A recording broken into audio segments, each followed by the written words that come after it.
마이클 조던. 나는 실패를 받아들일 수 있다. 하지만 시도조차 하지 않는 것은 받아들일 수 없다. 당신은 지금 어떤 문 앞에서 서성이고 있습니까? 그 문을 열면 무엇이 있을지 몰라 두려우신가요? 아니면 문을 열었다가 기대와 다른 풍경을 볼까봐 겁이 나시나요? 우리는 늘 선택의 기로에 섭니다. 왼쪽으로 갈지 오른쪽으로 갈지 고민합니다. 하지만 정작 우리를 가장 괴롭히는 것은 방향이 아닙니다. 발을 떼지 못하고 제자리에 멈춰 서 있는 그 시간 자체입니다. 침묵이 흐르는 이 시간 동안 우리의 머릿속은 수만 가지의 시나리오를 씁니다. 실패하면 어떡하지? 사람들이 나를 비웃으면 어쩌지? 내가 가진 것을 모두 잃으면 어쩌지? 그렇게 생각의 늪에 빠져 있는 동안 시간은 무심하게 흘러갑니다. 오늘 우리는 멈춰 있는 당신의 등을 조용히 밀어줄 이야기를 하려 합니다. 농구라는 스포츠를 예술의 경지로 끌어올린 한 남자의 이야기입니다. 그는 이렇게 말했습니다. 나는 실패를 받아들일 수 있다. 누구나 무언가에 실패하기 때문이다. 하지만 시도조차 하지 않는 것은 받아들일 수 없다. 마이클 조던의 말입니다. 우리는 그를 승리의 아이콘으로 기억합니다. 혀를 내밀며 덩크슛을 꽂아 넣는 화려한 모습. 종료 직전 던진 슛이 그물을 가르며 승리를 확정짓는 장면. 그는 농구 황제라고 불렸습니다. 하지만 그 화려한 왕관의 무게를 지탱한 것은 성공이 아니었습니다. 그것은 뼈아픈 실패와 무수한 거절의 기록들이었습니다. 그는 고등학교 시절 학교 농구팀 선발에서 탈락했습니다. 집으로 돌아와 방문을 걸어 잠그고 엉엉 울었습니다. 그때 그는 농구를 그만둘 수도 있었습니다. 자신은 재능이 없다고 단정 지을 수도 있었습니다. 하지만 그는 포기 대신 체육관으로 향했습니다. 남들이 잠든 새벽에 공을 튀겼습니다. 그가 훗날 기록한 수치들은 놀랍습니다. 선수 생활 동안 9,000개 이상의 슛을 놓쳤습니다. 300경기 가까이 패배했습니다. 경기의 승패를 결정짓는 마지막 슛을 26번이나 믿고 맡겨졌지만 실패했습니다. 그는 살면서 수도 없이 실패하고 또 실패했습니다. 그리고 바로 그것이 그가 성공한 이유였습니다. 현대를 살아가는 우리의 모습을 돌아봅니다. 우리는 너무나 똑똑해졌습니다. 손안의 작은 화면을 통해 세상의 모든 정보를 얻습니다. 누군가 식당을 개업했다가 망했다는 소식을 듣습니다. 누군가 주식 투자를 했다가 돈을 잃었다는 이야기를 봅니다. 우리는 그들의 실패를 타산지석 삼아 리스크를 줄이려 노력합니다. 실패하지 않는 법을 연구합니다. 안전한 길만 찾으려 합니다. 그러다 보니 정작 아무것도 하지 않게 되었습니다. 완벽한 준비가 될 때까지 기다린다는 핑계를 댑니다. 하지만 세상에 완벽한 준비란 존재하지 않습니다. 준비는 책상 위에서 끝나는 것이 아닙니다. 세상 밖으로 나가 부딪히고 깨지면서 완성되는 것입니다. 우리가 두려워하는 실패의 실체는 무엇일까요? 타인의 시선일까요? 아니면 자존심의 상처일까요? 사실 실패는 그저 하나의 데이터일 뿐입니다. 이 방법은 통하지 않는다는 것을 알려주는 신호입니다. 에디슨이 전구를 발명하기 위해 수천 번 실패했을 때 그는 이렇게 말했습니다. 나는 실패하지 않았다. 그저 전구가 켜지지 않는 수천 가지 방법을 알아냈을 뿐이다. 마이클 조던 역시 마찬가지였습니다. 그에게 슛이 빗나가는 것은 실패가 아니었습니다. 다음 슛을 성공시키기 위한 0점 조절이었습니다. 하지만 시도조차 하지 않는 것은 다릅니다. 그것은 데이터조차 남기지 않습니다. 영원한 미지수로 남습니다. 하지 않았던 일에 대한 후회는 실패에 대한 후회보다 훨씬 깁니다.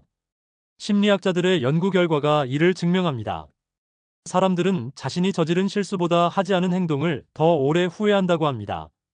그때 그 사람에게 고백할 걸, 그때 그 회사에 지원해 볼 걸, 그때 그 여행을 떠날 걸. 이런 후회들은 평생 우리를 따라다니며 괴롭힙니다. 왜냐하면 결과가 없기 때문입니다. 결과를 모르기에 우리는 끊임없이 상상합니다. 어쩌면 잘 됐을 수도 있었을 텐데 하고 말입니다.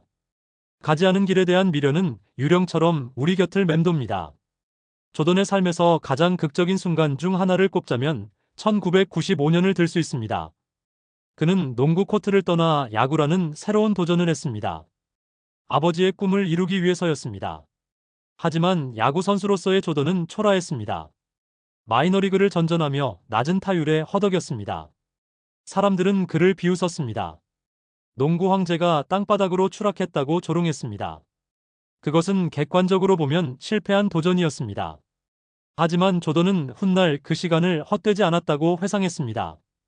그는 야구를 통해 다시 초심자의 마음을 배웠습니다. 실패의 쓴맛을 다시 경험했습니다. 그리고 다시 농구 코트로 돌아왔을 때 그는 더 강해져 있었습니다. 만약 그가 야구에 도전하지 않았다면 어땠을까요? 평생 마음 한구석에 아쉬움을 품고 살았을지도 모릅니다. 내가 야구를 했더라면 어땠을까 하는 의문이 그를 괴롭혔을 겁니다. 그는 시도했기에 깨끗하게 단념할 수 있었습니다. 그리고 다시 자신의 자리로 돌아와 두 번째 전성기를 만들 수 있었습니다. 이것이 바로 시도의 힘입니다. 시도는 우리에게 결과를 선물합니다. 그 결과가 성공이든 실패든 상관없습니다. 성공하면 성취감을 얻고 실패하면 교훈을 얻습니다. 하지만 시도하지 않으면 우리는 의심만을 얻게 됩니다. 나 자신에 대한 의심, 세상에 대한 의심, 그리고 씁쓸한 가정법만이 남습니다. 지금 당신의 가슴 속에도 품고 있는 무언가가 있을 것입니다. 너무 늦었다고 생각하시나요? 지금 가진 것을 잃을까봐 두려우신가요? 물론 무모한 도전을 하라는 말은 아닙니다. 모든 것을 걸고 도박을 하라는 뜻도 아닙니다. 하지만 당신의 영혼이 간절히 원하는 것이 있다면 그것을 외면하는 것은 자신에 대한 직무유기입니다. 작은 것부터 시작해도 좋습니다. 거창한 목표가 아니어도 괜찮습니다. 쓰고 싶었던 글을 한 줄 적어보는 것, 배우고 싶었던 악기를 등록하는 것, 마음에 담아두었던 사람에게 안부를 묻는 것, 그 사소한 시도들이 모여 당신의 인생을 바꿉니다. 실패를 두려워하지 마십시오. 실패는 당신이 무능하다는 증거가 아닙니다. 당신이 뜨겁게 살아있다는 증거입니다. 당신이 안주하지 않고 도전하고 있다는 훈장입니다. 상처 없는 영혼은 없습니다. 넘어지지 않고 걷는 법을 배운 아이는 없습니다. 우리는 모두 넘어지면서 자랐습니다. 무릎이 까지고 피가 나면서도 다시 일어났습니다. 어른이 되었다고 해서 그 과정이 생략되는 것은 아닙니다. 오히려 어른이기에 더 많이 넘어져야 합니다. 넘어지는 모습이 부끄러워 걷기를 포기한다면 우리는 평생 제자리에 머물 수밖에 없습니다. 조던이 코트 위에서 흘린 땀방울을 기억하십시오. 그가 던진 수만 번의 슛을 기억하십시오. 그중 절반은 림을 맞고 튕겨나갔습니다. 관중들의 탄식 소리가 체육관을 메웠습니다. 하지만 그는 다음 공격 때 다시 공을 잡았습니다. 그리고 주저없이 다시 슛을 던졌습니다. 그에게 가장 큰 실패는 슛을 놓치는 것이 아니었습니다. 공을 잡고도 던지지 못하는 망설임이었습니다. 당신의 손에도 지금 공이 들려 있습니다. 인생이라는 경기장은 당신을 기다리고 있습니다. 관중석의 사람들은 떠들지 몰라도 코트 위에 선 것은 오직 당신뿐입니다. 심판의 휘슬이 울리기 전까지 경기는 끝나지 않습니다. 지금 당신은 벤치에 앉아 경기를 구경만 하시겠습니까? 아니면 코트로 뛰어나가 땀을 흘리시겠습니까? 실패를 받아들일 준비가 되셨습니까? 그렇다면 당신은 이미 성공할 준비가 된 것입니다. 가장 큰 비극은 넘어진 자에게 있는 것이 아닙니다. 일어서려 하지 않는 자에게 있습니다. 아니, 애초에 달리지 않는 자에게 있습니다. 오늘 하루 당신은 어떤 시도를 하시겠습니까? 결과를 장담할 수 없는 그 일에 당신의 온 마음을 던져볼 용기가 있으십니까? 당신의 인생은 당신이 던진 승부수로 기록될 것입니다. 던지지 않은 공은 절대 골인이 될 수 없습니다. 이제 당신의 차례입니다. 당신은 무엇을 시도하시겠습니까?